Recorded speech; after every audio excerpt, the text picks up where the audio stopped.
and say, welcome to the first BAU Virtual Brand Management Pitch Competition. And I will tell you, this is extremely exciting. We have an esteemed group of judges, and we have 7 BAU MBAs scheduled to participate in the competition. To lay it out for you, our judges are going to be positioned as executives of each company for which a brand is being pitched. Our students are trying to convince you as that company's executives that you should hire the student to be a brand manager for you, because they have significant expertise and they've taken the initiative to do a brand analysis for your organization on their own. So their move is show me the money, and obviously your move will be show me the value that merits giving you the money. So this is going to be exciting. Just to lay out the format for you, we're going to start with an introductory video from BAU President Sinem Vetinarian, who recorded this from Istanbul, Turkey. And then we'll queue up each student participant's video, which is 3 minutes target. And after the video's been reviewed, we'll open the floor for you to ask that student some questions to get answers and put them through their paces. The last thing I'll mention is that each of the judges should have received a scoring sheet and the scoring methodology. And the goal here is optimize the bonus points. So before we get started, does anyone have any questions or any things that we can do to make this a better experience for each of you? And you can either audio ask or put it in the chat. So I'm pausing and scanning the different images for nonverbals that indicate it's not working for someone. Hearing none, I'm going to start us off with a video from the president of BAU. So bear with me a moment, please, while I cue that up.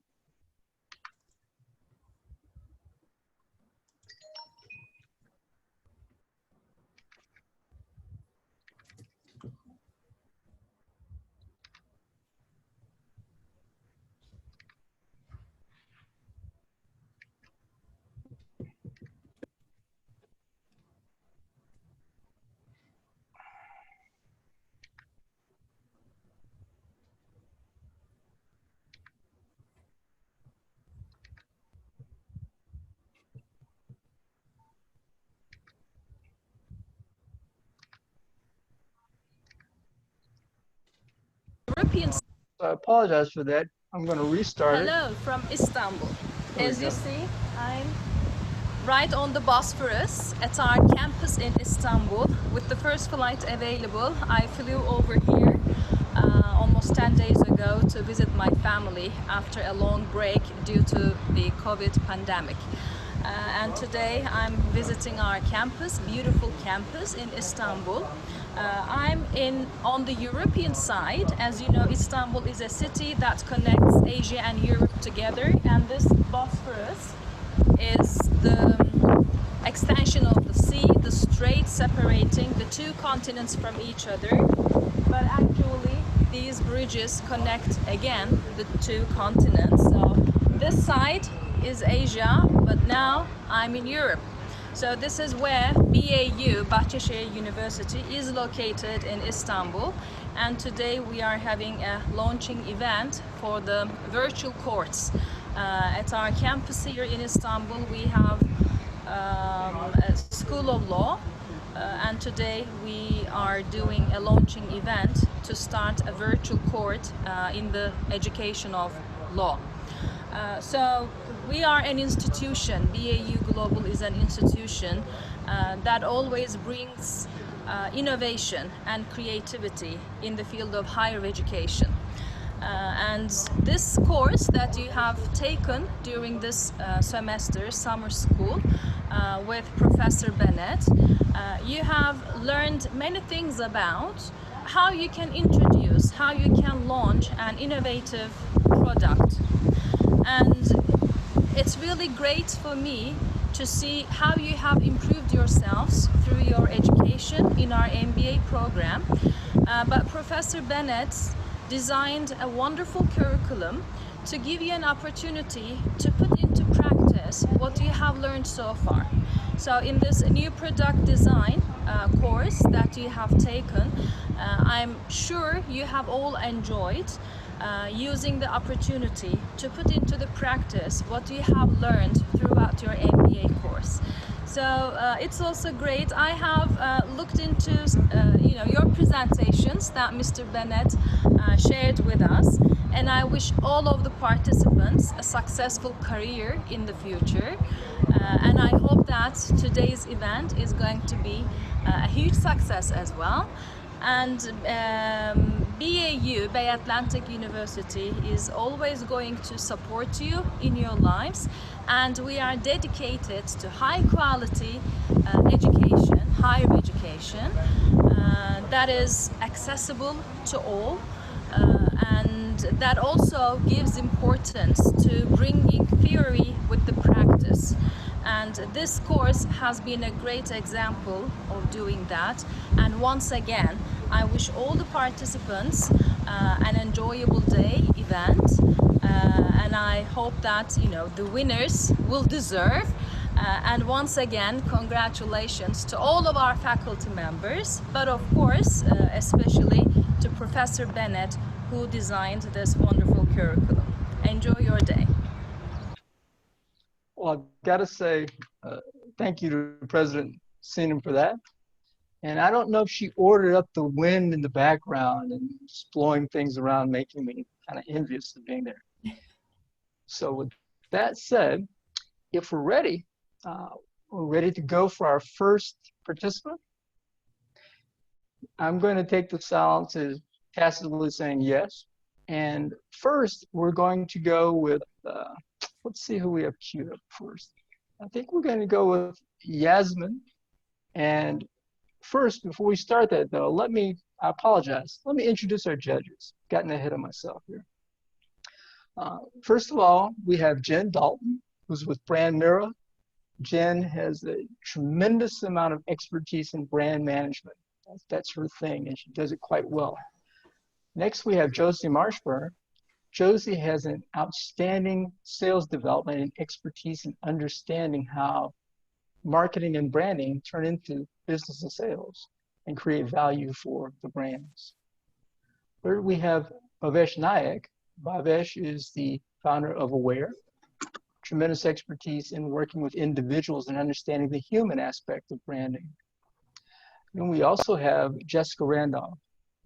Jessica's Just Be Creative organization specializes in digital marketing and especially bringing the value of her work and experience from Howard University. So with such an august group bringing their knowledge and volunteering their time, I want to thank you and bow. We're going to start our event with Yasmin, and she's going to tell us about Pandora. So let's cue up Yasmin's video first, and then we'll open it up to the judges to ask questions.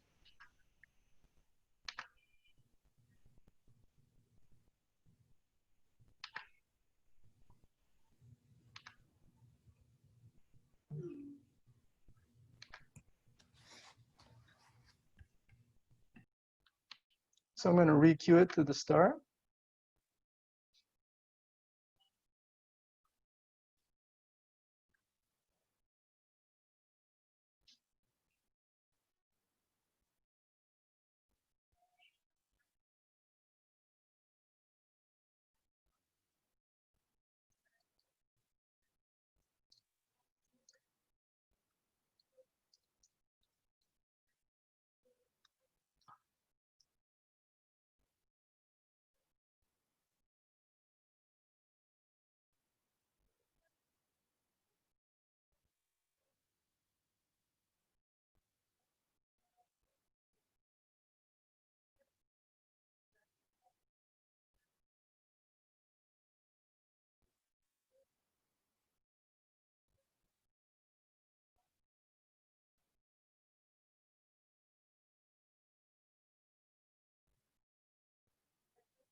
Oh my.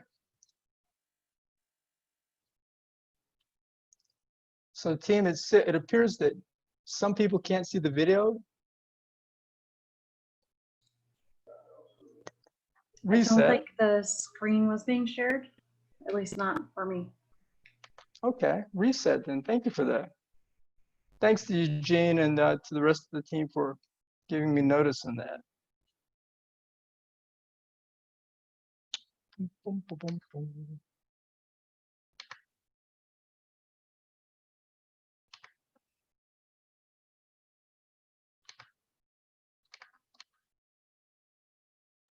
How about now? Does everyone have video? Excellent. So I apologize for that, Yasmin. We're going to push the restart button. My name is Yasmin, and today I'll be presenting the highlights of the Pandora Jewelry brand analysis that was conducted in June and finalized in July 2020. The presentation will include information on brand statement, brand message, primary and secondary research data and results, conclusions and recommendations, and Q&A at the very end. The brand statement is, we give a voice to people's loves, passions, people, and places. In addition, Pandora uses statements such as unforgettable moments and something about you statements on its brand image. The main target customers is females within the age range of 25 to 49. However, Pandora strongly believes that there is something for every woman, or rather everyone, in their brand's different collections. Pandora Jewelry is well positioned within the affordable luxury segment of the fine jewelry market, offering modern, high-quality, hand-finished, and unique products for everyone's style. As a primary research, the survey was sent out to understand the buyer's point of view with the questions to acknowledge the biggest problems when they're shopping for jewelry and why it would matter for them to find a solution for their problems. The major problem is quality versus quantity. However, Pandora managed to find the market niche between cheap accessories and high-end luxury brands. The survey results indicate that brand positioning is well maintained from the perspective of Pandora's customers, as the company refers to them as fans. Another significant factor highlighted in the survey is having too many options to pick from, as Pandora offers more than 1,000 different charms for the brand's signature charm bracelet. As the secondary research, customer reviews were analyzed. The main problem area that became prominent is customer service. Buyers are having problems with order cancellations, delays with the refunds, returns, and exchanges. It's important to state that Pandora is currently taking actions to transition its franchise stores under the corporate umbrella to resolve some of the customer service related issues. By taking into consideration the research, some suggestions can be made to accomplish the objectives. Pandora can offer styling consulting to its fans either by appointment or on demand in physical stores. This will help brands' male customers to shop confidently without any extra effort, also allow other customers to shop without drowning in the variety of the different collections. In addition, Pandora can host creative workshops where customers can both gain valuable information about the specs of their product and create their unique style with different combinations. Moreover, the brand should increase the visibility of its product by displaying more gift set options in physical stores as well as the online, where different products can be combined and sold together. This will help customers to visualize their options and help them create their own style, hence increasing the unit per transaction and dollar amount per transaction values. Also, the brand can expand the key demographics to include a younger audience to increase the brand awareness. Thank you for listening. Time for QA. Wow. I'm going to give you a round of applause, Yasmin. Great transition. And now I'll be silent and open it up to the judges. And let's start with Judge Jen Dalton. Thank you so much, Jasmine. That was a great presentation. Very engaging, a great sort of setup of the storyline. What was the most surprising piece of data or insight that maybe changed your perspective or hypothesis you had going into the research? Well, probably the most interesting aspect is to figure out that Pandora is actually buying back the stores from the franchise, because they realized that this was kind of lowering the customer satisfaction. From there, they would get treated differently, like the customers would get treated badly. And as a corporate, Pandora couldn't do anything about it. And at the end of the day, all the customer related issues, like the items that are not, functioning properly, or broken items or tarnished items, if the franchise stores couldn't fix something, they would call up the corporate customer service, which they would have no clue about the issue and how that would actually, occur. So that's why I think it was the most interesting aspect, and it changed the kind of the view of me, because I always thought that, having to franchise my own brand would actually expand the knowledge, customer awareness, but on the other hand, it would actually decrease the customer satisfaction. So yeah. I really liked your recommendations. I thought they were really creative. What's your, sort of in a short answer, what's your recommendation for how Pandora might or maybe shouldn't message the reacquisition of franchises and what that should mean for customers? Well, they're not technically like publicly messaging this. It's kind of an internal operation from their end. And probably most of the customers, as far as my research goes, they're not aware that they're shopping in a franchise or they're shopping in a corporate store. Until the moment that they call their customer service about their issue and they realized, oh, that was the corporate store. So that's why technically they don't have to market anything. It's just the increased customer service within the stores, as well as the online shopping experience, would actually help customers to get the satisfaction out of their shopping experience, plus the products they purchased. Okay, great, thank you. Sure. So Thank you. rest of the judges, the model will follow. We'll ask a lead judge in sequence and then open it up to the others for any follow-on questions briefly to try to stay in our timeline. So remaining judges, any brief follow-on questions you'd like to ask of Yasmin? Bhavesh, please. Great presentation, Yasmin, loved it. And I think that one of the recommendations that I liked was, I think you said that to increase the revenues, you need to package it as a gift for certain. I think that was excellent. The question I have for you, Yasmin, is let's pretend that I'm a guy shopping for his wife, and I don't know what to get her. I don't want to spend $10,000 on expensive jewelry. So what is it? And I'm probably not the target audience there in terms of the age demographics, but let's say, what is it that you want? If so if I pretend to be the brand manager, one of the things that we inside of our store, what we're trying to figure out is, now that we're going through this transition, what makes our customer experience? What is it that when they walk away with, there's this idea of an aha moment, right? That aha, yeah, I had a problem and all of a sudden that problem is solved. So what does that moment look like, and what do you think we should focus on in terms of what they walk away with, our customers, our target customer? What are they feeling? What are they saying? How are they talking about their experience to other people? Any thoughts on that?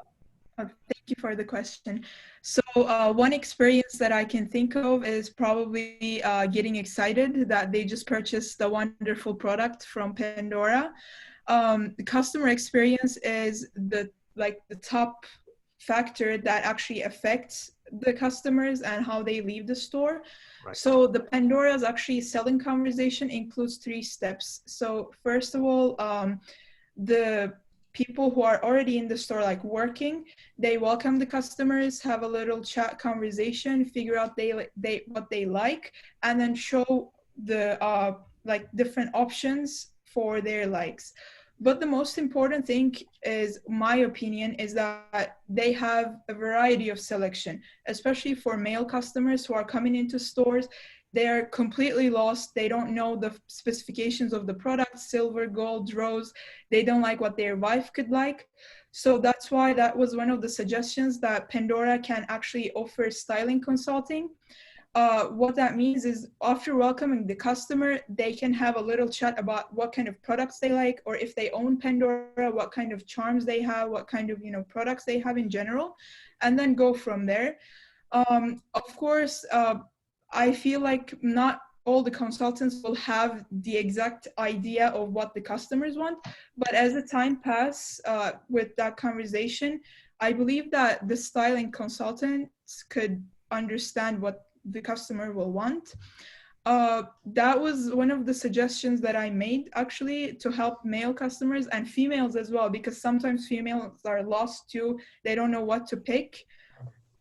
And also, that was another suggestion, that they could host workshops where customers can come into the store, spend maybe hours, see different charms, different bracelets, different combinations, to actually pick what they want. And at the end of their experience, they will leave the stores happy, excited, excited to wear the new bracelet, to show off to their friends, husbands, family, relatives, whatever it might be.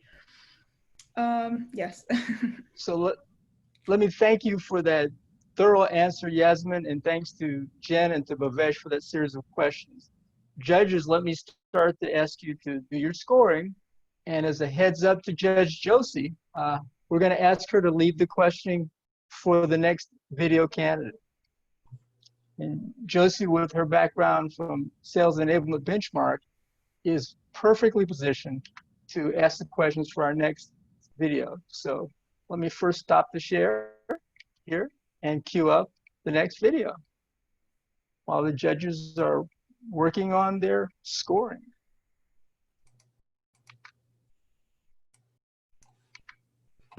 And let's see what we're going to do next. Bum, bum, bum, bum. Our next participant is going to be Netflix. So, Orsu, are you ready? And we're going to queue up your video now.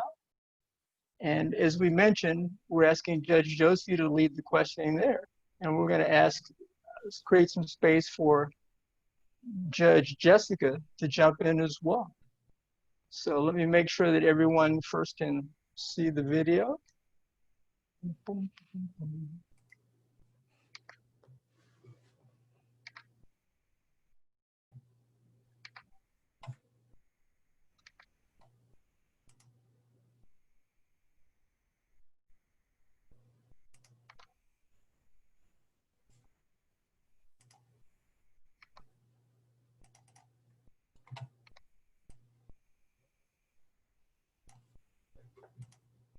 Does everyone have audio and video?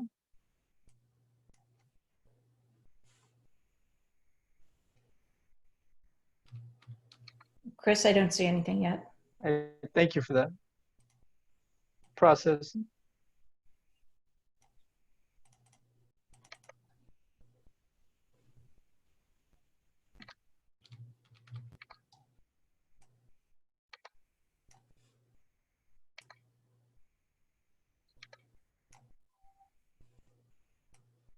Oh, there we go. I actually blocked out the share button with my video image screen, so I couldn't see it. So how about now? Do you have video?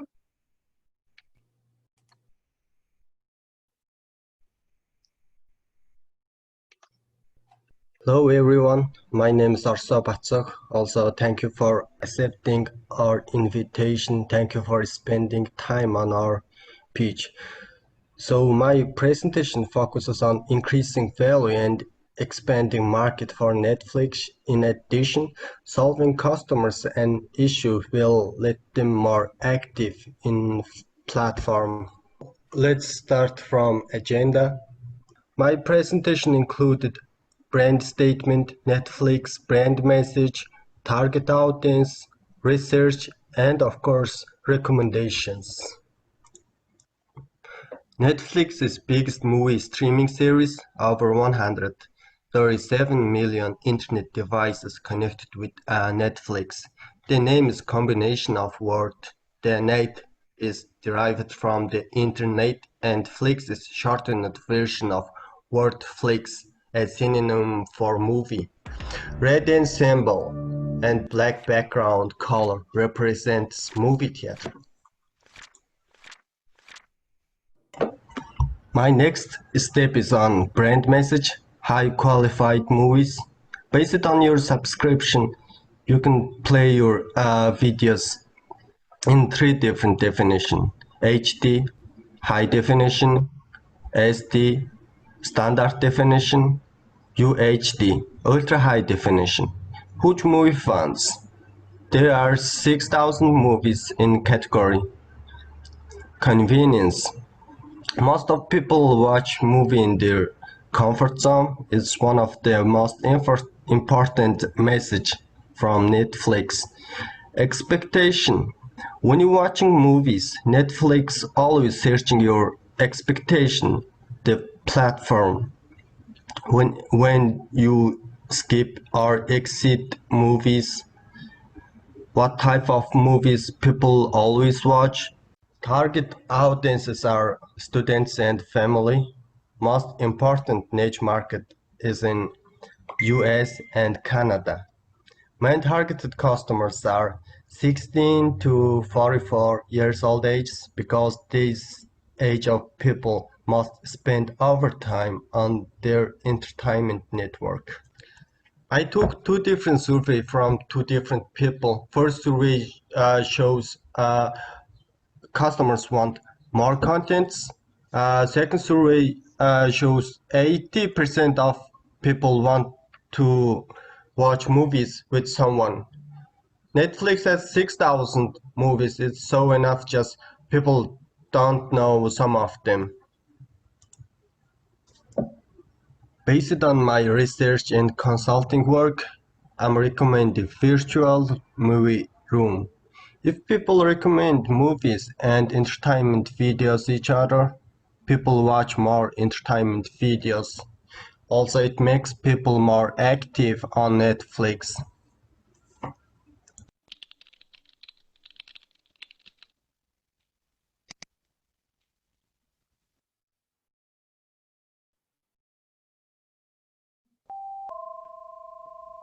Hey, my girl's online. I guess we're having our movie date. Hi, baby. Hi! Are you ready for our movie date? Yeah, I've been looking forward to this for a long time. Why do you choose these cheesy movies? They're just It's so... beautiful. We all know what's gonna happen. The guy's gonna Just save watch the it. girl.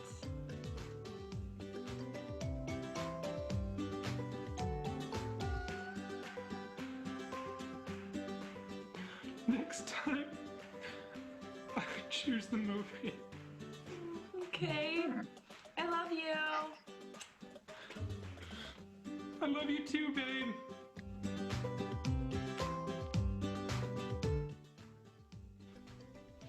Dude, are you crying? Is this a co-ed dorm room? You're such a woman.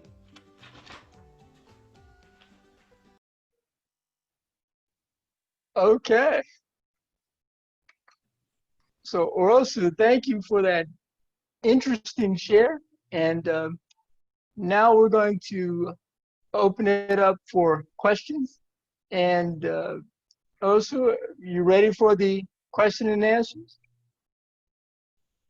I see your microphone's on mute, so I would get ready. And we're going to ask Judge Josie to lead the questioning with support from Yes, sir, I'm ready. Judge Jessica. So Josie, if you would, please. I'd be happy to. First of all, you did a great job on Netflix. Thank you for that. Thank you so much.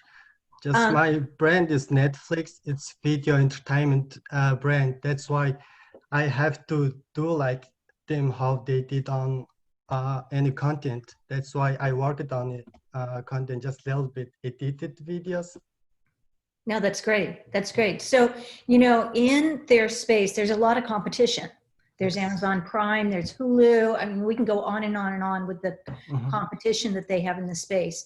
tell me, how do you think they differentiate themselves and Differentiate? attract more customers? Mhm.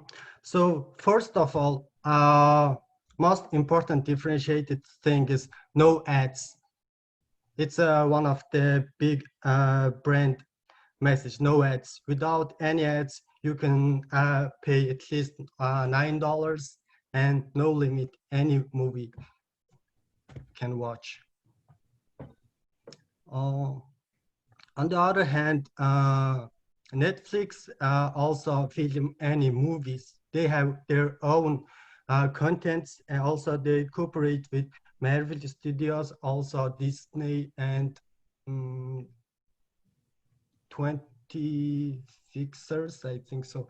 Yeah, I think also one of the most important things is they have more huge movie funds, over 6,000 entertainment videos, so much data and so much reason to just get advantage. No, that's great. So you mentioned that their client base is typically 16 to 44. Why do you think it's 16 to 44? Why isn't it people older than 44 and younger than 16? Okay, let me explain two different sections. Let me divide them two. So young people mostly like to watch movies, series, right?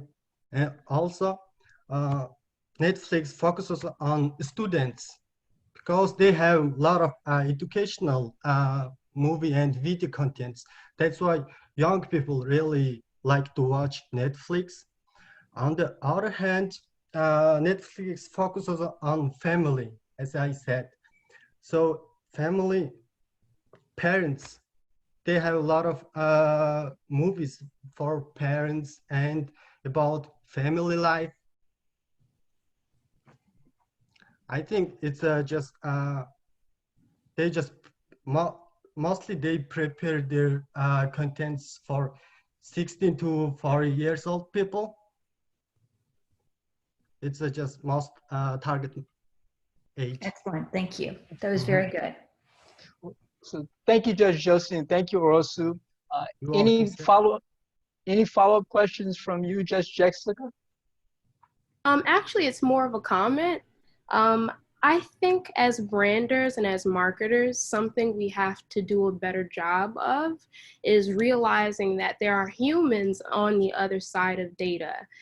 And what I really liked about your presentation is that I don't know if you realize it or not, I'm pretty sure you do, but just in case you don't, you're humanizing people, you're humanizing data, and you're finding new ways to build a brand while bringing people together. And I really enjoyed that about your presentation. So congrats to you. Thank you so much. So thank you, Judge Jessica. Thank you, Judge Josie, and thank you, Orosu. Great share. So now let's transition to our next contributor. And we're going to queue up Fitness 305. Should I say 305 Fitness to be more precise, which is from Megan Rosario. So Megan, you're in the box, so to speak. And we're going to ask Judge Bhavesh to lead the question when we get to that point, with support from Judge Jen. So bear with me a moment while I cue things up. And judges, I know you're scoring. I can feel it. So here we go.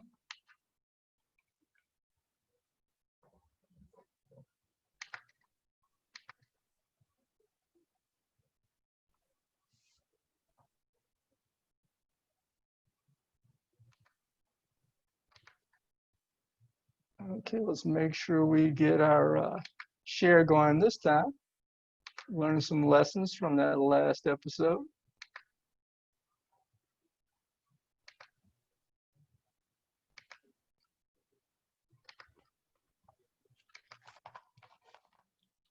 All right. Does everyone have video and audio before I start? If you don't, please sing out. I'm seeing some heads nodding, so I'm thinking we're good to go.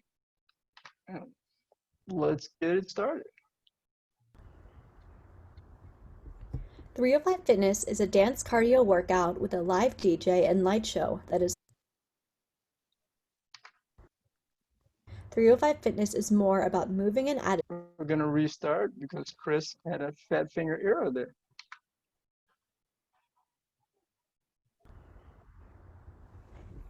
.305 Fitness is a dance cardio workout with a live DJ and light show that is from Miami, the Magic City inspiration and their motto, Make Sweat Sexy.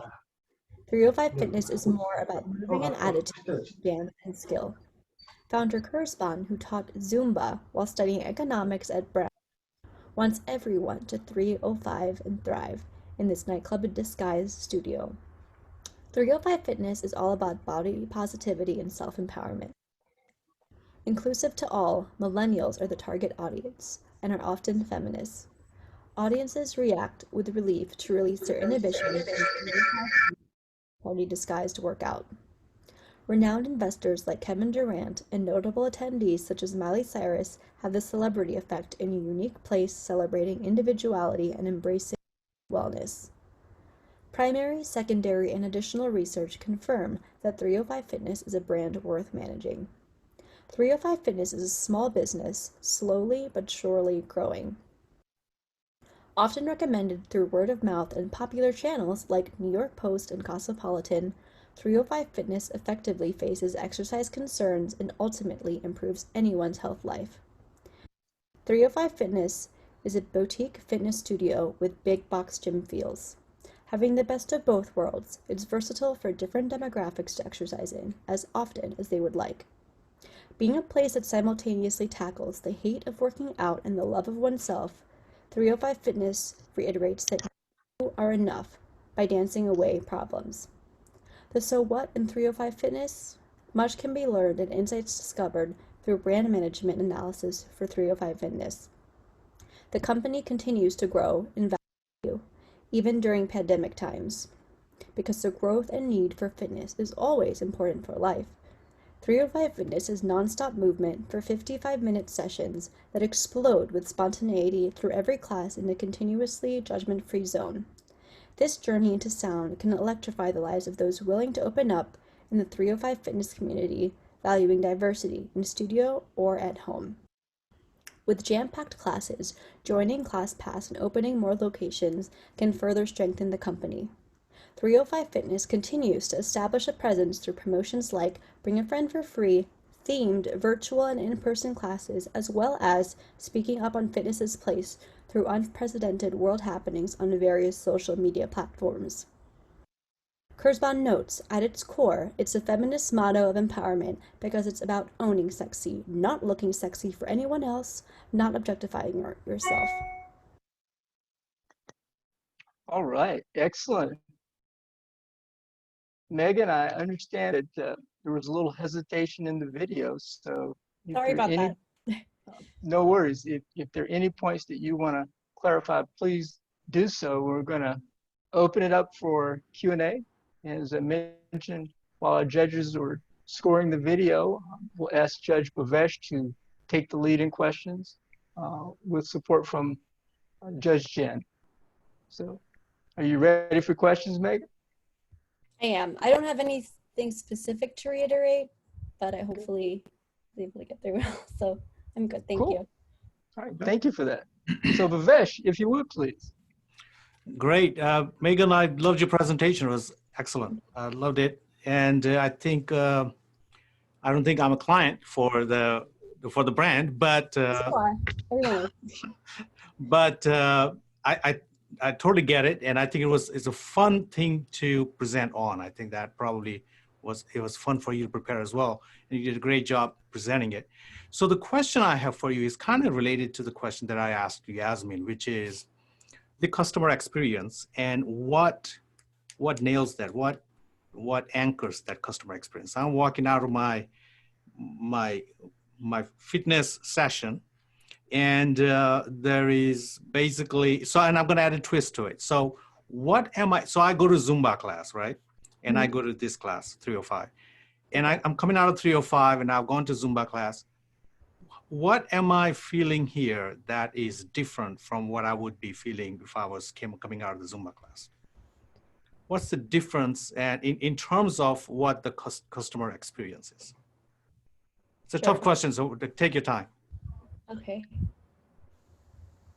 So I think what makes Fitness 305 different is that it's more about self-love and expressing yourself and having fun rather than being perfectly fit or following the moves correctly, or it's more about being different than just following the same thing. So what would be different between a Zumba class and that is you go in to have fun, and I think from that self-love and appreciation you're able to better improve yourself more effectively because you're not so concerned about losing weight or following the moves. I'm not sure if I'm answering your question, but You are.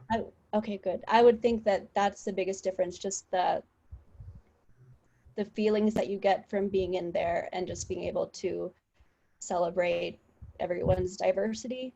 I'm not sure if I convey that in the slide, but obviously I'm a personal advocate for it, and that's what I like the most about it, because I've always been more about individuality than, you know. Well, you mentioned that in your presentation, actually. There's a couple of things. So a quick follow-up question, a quick one. If you were to pick between these two slogans, let's say, you have to come up with a slogan, a small slogan for the company. One is dancing away problems. This was from your presentation. And the second one was owning sexy. Which one is a better representation of the experience? I guess their main, they have a couple obviously, but I think their main would be make sweat sexy, because I wasn't able to get into the presentation, but the founder is a 28-year-old who grew up in Miami and suffered from like eating disorders and everything and hating herself. But when she moved to New York, she wanted to reclaim her power there. So I would say that it would be Make Sweat Sexy, because it's about loving yourself because you care about yourself, not because you want to be like everyone else. Great. Makes sense. Thank you. Yeah, that makes a lot of sense. Great. Thank you for that, Judge Bhavesh, and thank you, Megan. So let's, any supporting comments or questions from Judge Jin?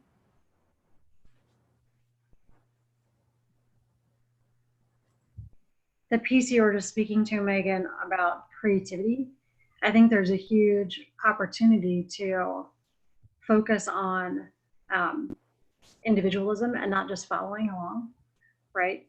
And so there's a good brand message, depending on your target segments, or unleashing your creativity could be a really powerful message to a group of people, just like sexy is to a group of people.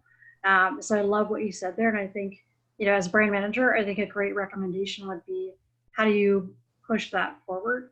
And I think that the two things I would say overall that seem to be something we're all interested in, I think you did a really great job, Megan, was competitors. How does, the company stand out? And I thought you did a great job speaking to them. Great.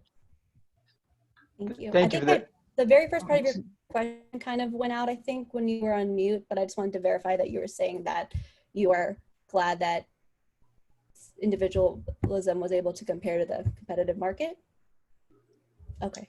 Yes, absolutely. I think that is a huge message that's missing, right? That I think with your brand management, I'd love to see a big campaign around being creative, embracing your individuality, but really also the creativity piece where you just come and unleash your creativity, your confidence.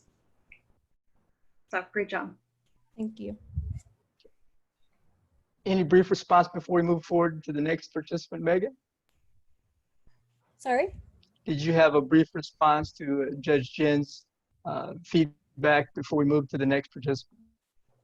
Yes. Thank you again for noting that. I'm glad that was the main thing I was concerned about how I think that's one of the biggest assets of the company, because it is a small company that's growing, but it seems to be thriving even during this time, which is important, where like everyone is online advocating their own business. And I think that's what makes it different, especially during this time when emotions are high and we're not sure what's going on. You can remember that at least you have you, and sometimes that's enough. But obviously when you're in the endorphins, you can remember to exercise, and that'll make you happy too, not just because. Okay, I'm just really excited about the company. But thank you. Thank you for the excitement, Megan, and thank you for the questions. Judge Jen and Judge Bavesh. So judges, please move forward with your scoring. And next up, we have Amazon and the true origins of their brand with Gabriela Matos. So we're going to ask Judge Jessica to lead the questioning there with support from Judge Josie. And I'll ask, let's try judges to limit our question to one now, because I can tell that we're probably going to run a little over, and I want to try to be respectful of everyone's time and keep us as close to the mark as possible. So while people are scoring, Gabriela, get ready. And as I'm queuing up Gabriela's video, I will share that she may be accompanied by a gentleman named Alexander, who just happens to be her son. And occasionally he would drop into our sessions to participate in a very lively and fun moment. So let's see if we can get this queued up. And I appreciate the team's support previous time to make sure that we get the video and audio, so it was actually available to everyone.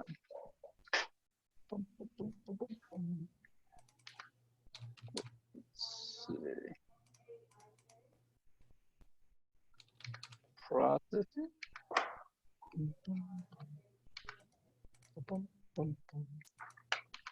There we go.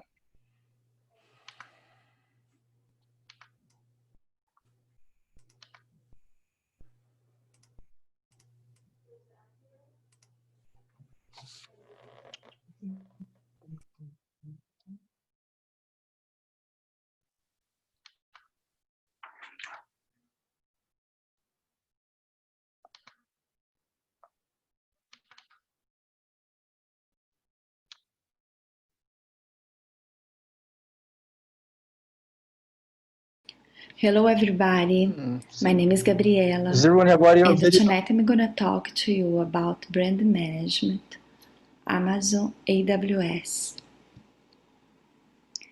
Amazon is the world's largest e-commerce retail. AWS is Amazon's subsidiary for cloud computer services, and they have as core principle the obsession with the customer. Thank you for that. Listen. It appears that I didn't get to share, right? One moment.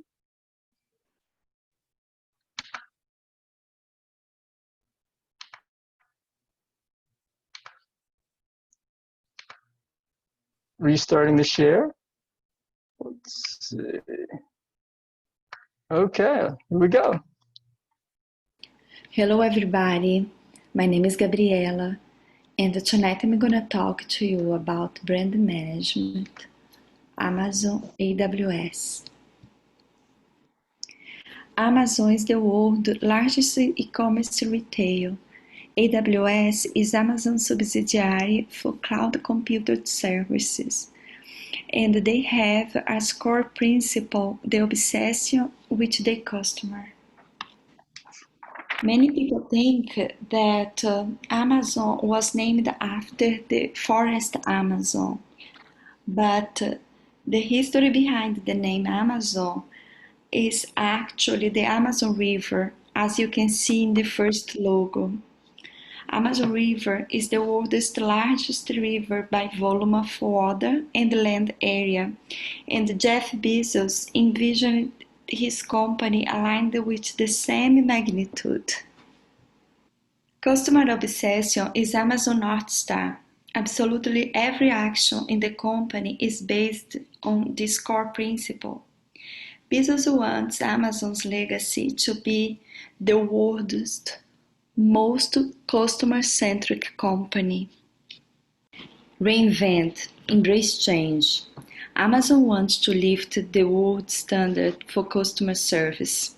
The message and the communication is listen, invent, personalize. Listen, you have to listen to your customers. Companies which don't listen to customers fail. Invent. You have to invent for customers because companies which only listen to customers, fail, personalize, take every individual customer and put them in the center of the universe. reInvent is the Amazon's AWS annual meeting, which is not described as a sales or market event. It is called an educational conference with 65,000 people described as peers rather than customers. As you can see, AWS has grown dramatically in the past 5 years. However, there is a vulnerability regarding trust with personal data. These are my recommendations. Gaining public trust is the key to the future success in internet-based companies. Amazon should demonstrate accountability and responsibility in data analytics. And as its legacy, Amazon should also educate the public regarding the value of data. Wow, thank you for that very informative share, Gabriella.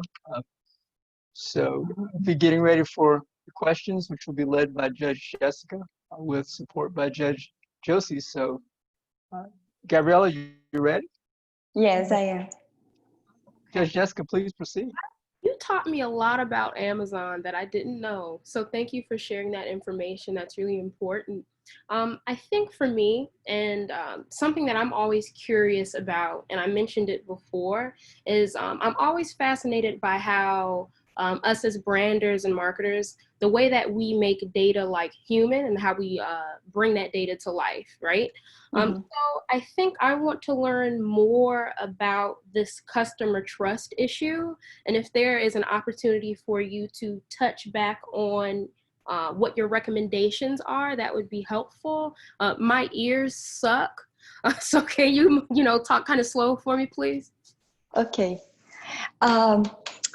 Customer trust was the base of, can you hear me, Jessica? Can I hear? Okay. Customer trust, since day one, Jeff Bezos knew very well about the value of data. He realized first than anybody in the IT and in the e-commerce. And since day one, he opened the channel to have a conversation with his audience. He knew that that conversation was the core of his business. And that's why he says the customer is the center of his universe.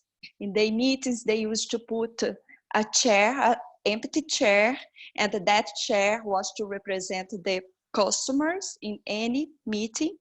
So he knew that the customer as the center, the trust to everything he promised, they have to accomplish, and how they manage the customer experience, how they treat the customer. He knew that this was his fundamental stone to raise all his empire. Thank you for clarifying. Wonderful. Thank you for that, Judge Jessica and Gabriella. Judge Josie, any complimentary questions? Yeah, I want to ask also about trust. So, as you mentioned in your presentation, and I think everybody's aware of, Amazon has grown exponentially. They've gone into totally different markets, starting out with books, and now they kind of do a little bit of everything, including compute. And so how do you continue to build that brand and build that trust when you have such a diversity of customers? Amazing. Even though looks like this just happened, this was happening by the time he knew what he was doing.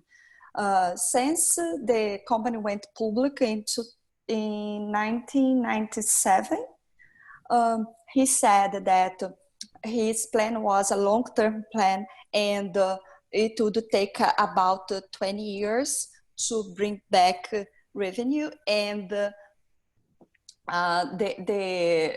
company would get in all vertical business. And once they developed the platform, the AWS platform, saying that that was for their own usage, and then they launched this in the market, gaining a gap of 7 years in the market, leading all the iCloud service, leaving behind Microsoft, Oracle, Google, Apple.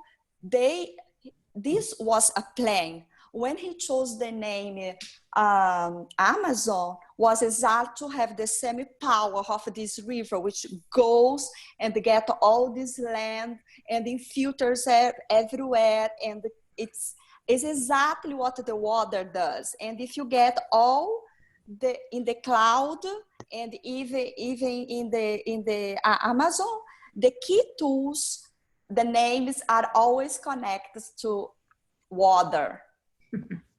Yeah, and in AWS now, they call all the last meeting, they had 65,000 people together, and CEOs of vertical companies, CEOs in meetings, in IT meetings, and they don't call this market sale meeting, they call this educational meeting. So they are really professing the future of technology for the world, basically. And everything is, they must have accountability about what they are promoting, because they are not alone in this. It's a titans war, right? So they are not alone. They must comply, otherwise they are out. Great answer, thank you. Well, Judge Jessica, Judge Josie, and Gabriella, thank you for that very informative share. So while our judges are continuing their scoring, and I want to thank Judge Jen and others for prompting me with questions to make sure we can see the scoring in our secret scoring sheet, we're now going to transition to our next contributor, and that's Phuong Nguyen. So Phuong, TikTok is coming up, and folks, give me a minute to transition to that, and judges keep scoring, and I'm looking forward to continuing to see the rest of this content. This is exciting.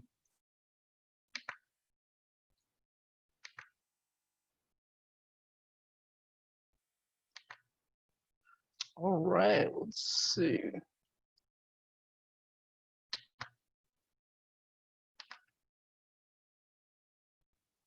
We've identified the content. Let's go to the screen share.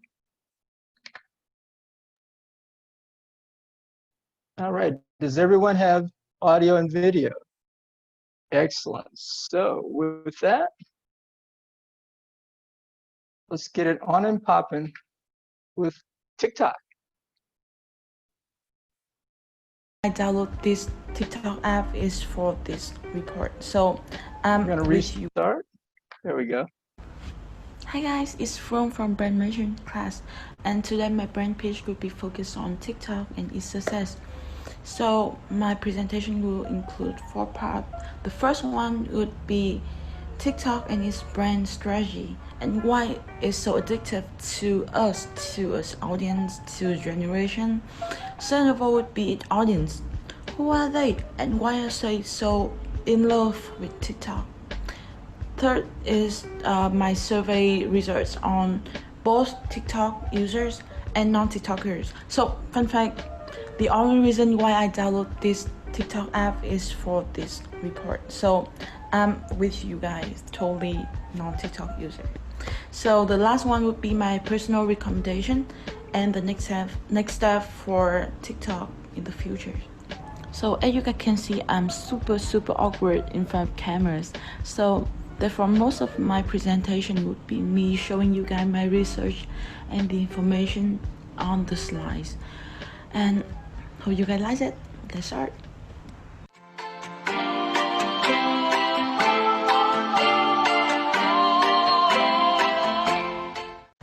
I believe that most of us know what TikTok is, but have you actually know what does it do to make the profit? TikTok is a social media platform for creating, sharing, and discovering short music videos. Users will use this platform to show their talents and creativity by singing, dancing, comedy, lip singing, and more. By June 2020, TikTok has over 800 million monthly active users with 2+ billion downloads on App Store and Google Play, which cost them 3 years, and for Facebook, it's 4.5 years, which is really impressive for a social media platform at the moment.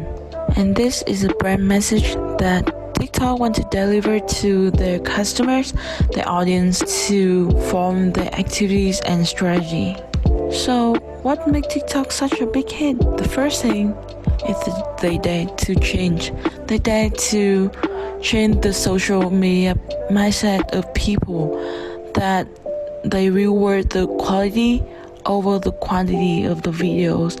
Second of all, they focus on their customer behavior, but yet they also focus on their niche, which provide the content that hook young audience around the world. And last but not least, they use a game-changing technology, which is AI, to combine the power of AI with the growth of mobile internet to revolutionize the way people consume and receive information. The target audience of TikTok are mostly between the age of 10 to 29. Female tends to use TikTok more than men in the US, and Asia countries like Vietnam, China, Korea, Japan are the most welcome country for TikTok. I have created a survey for 20 people that are currently living in the US, in Singapore, Australia, Vietnam, and the result came out that 90% of the participants has downloaded TikTok to their smartphone, and 15 out of 18 people are active users. For the non-user, the top 3 reasons why participants found its discomfort to use TikTok are: firstly, privacy concern; second of all is quality control; and third is time consuming. And the satisfaction rate of TikTok is 4.2, mostly for its convenience and diverse content. In my point of view, I have some recommendations for TikTok to improve its brand image. First, to focus on improving customer privacy and experience. Secondly is to protect young users, though are under 18, from ethical issues. The third one is quality control on their contents. And last but not least is they have special marketing strategy on the Southeast Asian market. And that's the end of my presentation. Thank you guys for listening. Have a great day. Wow, Wong, thank you for that very creative share. And we're going to ask Judge Jen to lead the questioning here with support from Judge Bavesh. So are you ready, Fuan?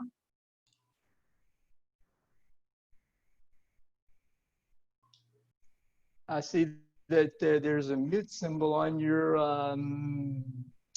icon, your avatar. So I want to make sure you're ready before we get started.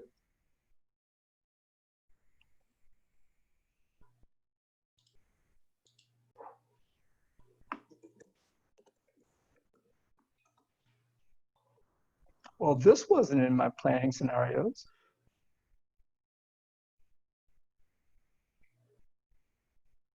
So I what we made messaged her in chat, but I haven't heard back, so we can come back, I guess.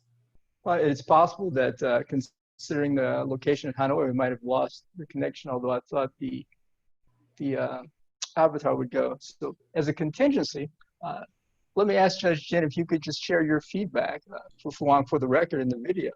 And we may have to get her reactions later.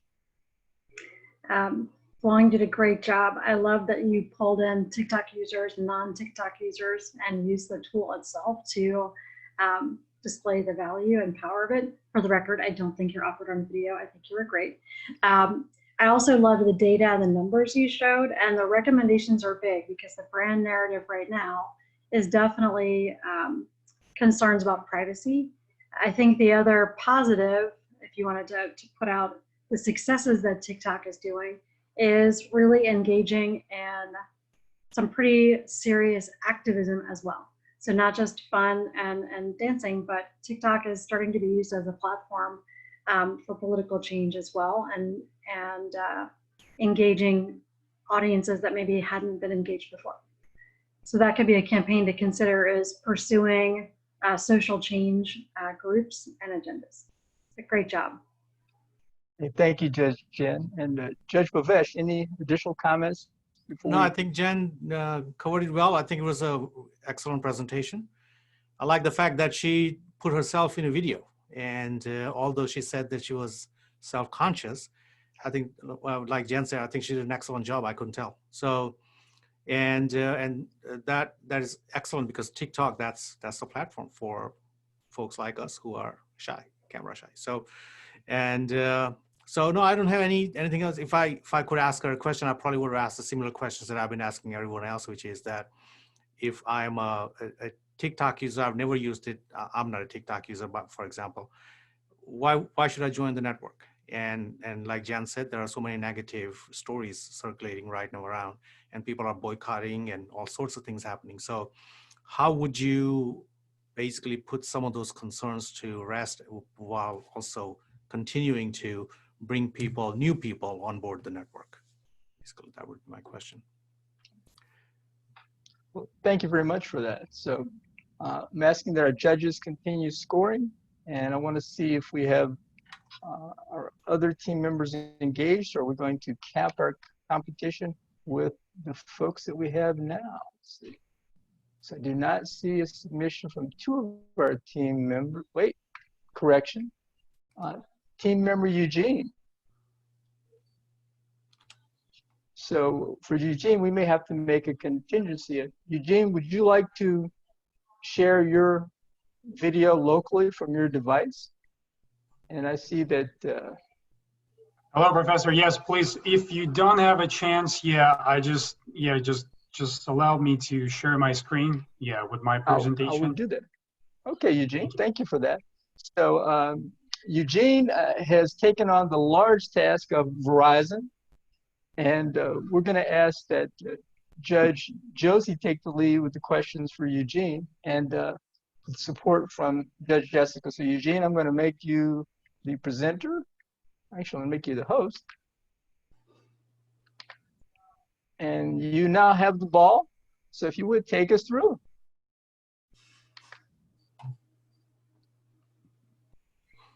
Are you guys see my screen right now?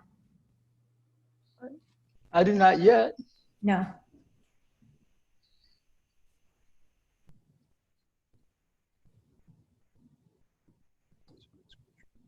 I see the message here, the host disabled participant screen sharing. Could you please allow me to do that? Yes, I think you should actually be enabled. So let's do a repeat here.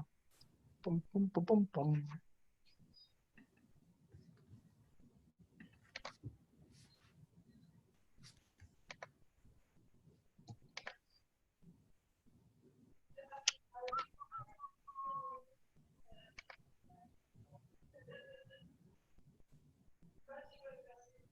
Still working on it, Eugene. Bear with me a minute. Thank you.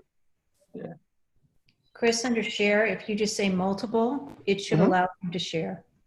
Hey, thank you for that, Josie. I see that. There you go. So it said, so in fact, that's the downside of using two computers. You don't know which one you disabled to do what. Boom, boom, boom, boom, boom.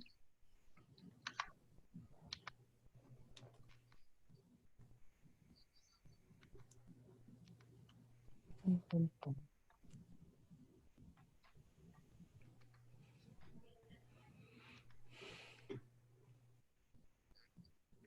Still working on it, Eugene.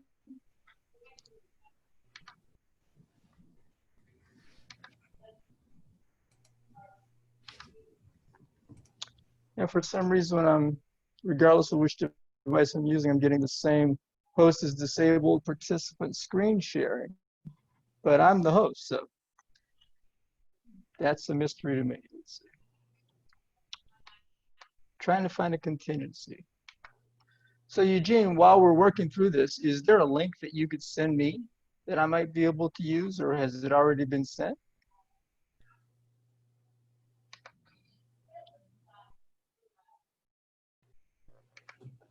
So team, while we're working this out with Eugene, if the judges would continue with their scoring, and well, there's a screen share starting. Persistence pays. Eugene, do you have audio? Are you ready to go?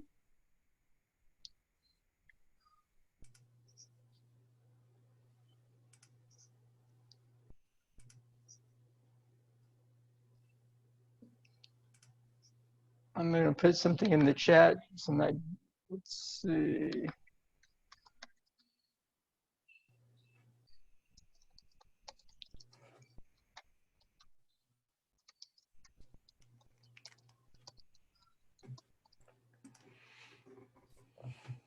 Can you see my slides here? I can see your screen. Yes, sir. Okay, thank you. All right. Take it away. All right. Let me start with my presentation with Verizon Wireless. The Verizon is the greatest American telecommunication company which offers wireless products and services. And Verizon Wireless is estimated to provide services to 151 million subscribers as of 2019. And the greatest products of Verizon is the 5G, but they have a lot of different products as mobile hotspots, USB or fixed modems, netbooks, and vehicle hotspots. And we have two different companies who use GSM technology, but the Verizon and Sprint use the different CDMA. And all it means that Verizon can pile on several people to use a network at once. And does it give good value for what you pay right now? It's a lot of customers ask, especially during COVID. Verizon Wireless leads this category with a score of 80. AT&T is next at 78. And T-Mobile and US cellular score is 77. Now it's the Verizon. It still have a still good product, and especially with the 5G, with ultra fast speeds, ultra low latency, and massive capacity. Verizon 5G ultra wideband is built right with the power to change more than your phone.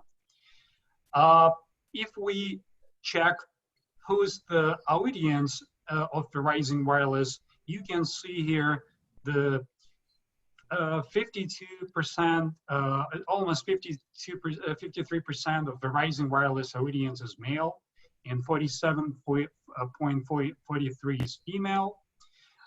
If we just figure out about the income, almost 43% of Verizon Wireless customers, each between 50,000 and 100,000 annually. This percentage exceeds the United States average by 1.08 times. And another thing, if you see the ages categories here, it's 20.66% of the Verizon Wireless audience is between ages 45 and 54. This exceeds the occurrence of individuals from the age bracket in the average American audience by 1.22 times. And greatest influencers, the first one is Jennifer Lopez, and she had a contract with Verizon in 2013 to launch a Latin-centric chain of mobile retail shops called Viva Mobile. Whatever the ultimate fate of that venture, JLO finds favor with the Verizon Wireless crowd to a degree that exceeds the baseline by 2.9 times. And another guy, he's working from home right now. The Bill Gates, the find strong affinity amongst this crowd. His fans can be found among the Verizon wireless audience to the degree surpassing the US average by 2.7 times. And during COVID, the Verizon had problems with their business because between March 15 and April 15 period, the gross additions were down for 49% and postpaid device activation dropped for 44%. And another fact is in 2020, revenue is a losses wireless subscribers. The Verizon losses subscribers because store closed and store closures led to a significant drop in customer activity and device volumes in the quarter. The company stopped selling phones and in stores and encouraged customers to buy devices online. And we have here a SWOT analysis and with the weaknesses, opportunities, and threats, and the great weaknesses for the Verizon, its prices and premiums. They have a bunch of plans with the different speeds, and premiums, but they still pricey. And if you see the total revenue for the first quarter of 2020 is $22.6 billion. Thank you for the time, and it was my presentation. Eugene, thank you for that technical dive into Verizon Wireless, and we're gonna throw it over to Judge Josie to lead the questioning. And with support from Judge Jessica. So you ready, Eugene? Because I see the mute symbol on your microphone, so I suspect. Yes, I'm ready. All right, I'm ready. I'm just trying to combine my video, audio here. Okay. No. So Eugene, you mentioned that. Thank you, guys. You mentioned that Verizon is the best wireless product. And then you also gave some scores that show that they were slightly, they scored slightly above AT&T and a little bit above T-Mobile and US Cellular, but their prices are extremely high. So can you talk a little bit about that they charge a lot more for their products and services, yet at the same time, their customers don't rank them all that much higher than their competition? Yeah, the first concept for Verizon was kind of they have kind of slogan, we are Verizon. It's kind of, we are the best of the best. And the concept was just like create the first speed, the real high service with the high speed and just like bunch of different options for the customers. But and if you remember, I show you that they used the different equipment and for CDMA, and just like they just like completely different. If we compare Apple with the T-Mobile and Sprint, the coverage is better and the speed is higher, and usually they did not have a problem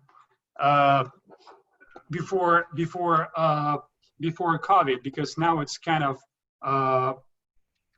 problem because they already lost the customers, and this is the main issue for Verizon, because customers try to compare Apple with Apple because they have T-Mobile and Sprint right now, and they have a bunch of plans too, and they just try to choose another one because now it looks like that the Verizon they have the same product.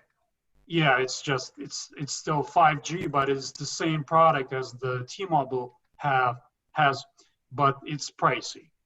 And I believe that is the main issue for Verizon right now. Just figure out about the pricing ratings and plans for the customers. And another thing is services.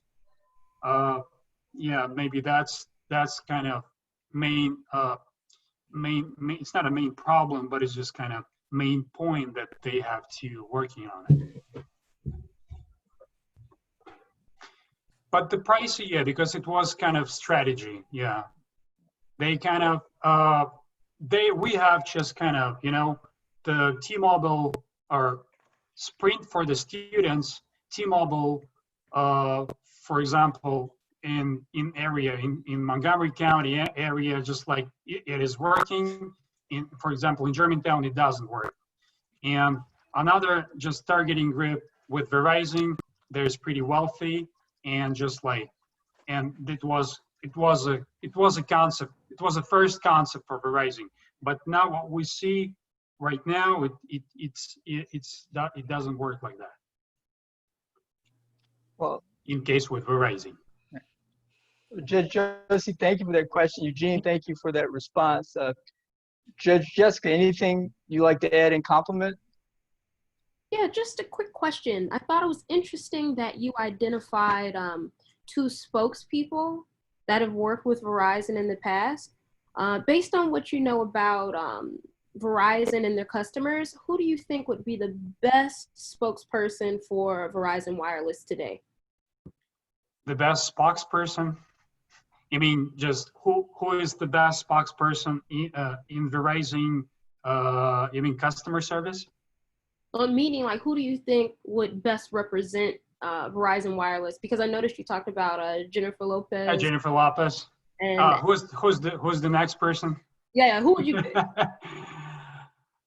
It's hard to say, yeah, because it depends of the next concept of Verizon. Because usually the celebrities just trying to help brand to just kind of renovate the brand. I just like push the new wave for the brand. But maybe for this time, they just try to be more, not kind of more aggressive, and try to build a relationship with their customers. And maybe the best person will be, I don't know. It's hard to say right now. Yeah, maybe kind of sport person, but it's not kind of aggressive sport. Maybe kind of American football player, or yeah, because it's a lot of. And if you see the next person in the list in presentation, it was Jimmy Fallon, it was Barack Obama, and it was Donald Trump, and I believe the second place was for the Bill Gates. Yeah, maybe Bill Gates, because yeah, he's really great person and philanthropist, and maybe he can do something with this brand and just like change the wave and change emotions of this brand. Yeah, I don't know. Maybe it will be you. So, Jessica. Jessica, thank you for that question. Eugene, thank you for the response. First, let me apologize, everyone. We're overtime, and I regret that. We may have one other contributor briefly. There are some technical issues with them, but let us not wait. Let's move forward with our scoring with those presentations had. This will give our other potential contributor a moment to join. And if not, we'll have to work out something for them to be able to get a review separately. So judges, if you would, send your top scoring presentation to me in the chat privately, and then we'll announce it to our participants. And I noted.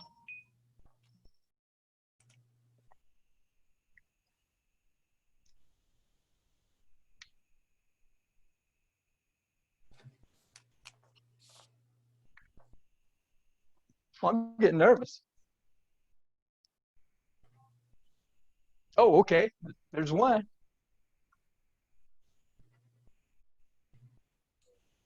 Professor, I thought, I'm sorry for the confusion, but this is Akram, I can present.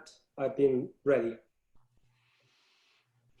Okay, so let's see. So Akram, please go ahead and present. And I just want to caveat that because we're over time, and I'll take responsibility for that, at least one or two folks might not be able to stay in with us. So with that said, we will score yours based on the folks that are available. And again, I apologize behind schedule. First initiative, and I underestimated what would be required to do it. So while the judges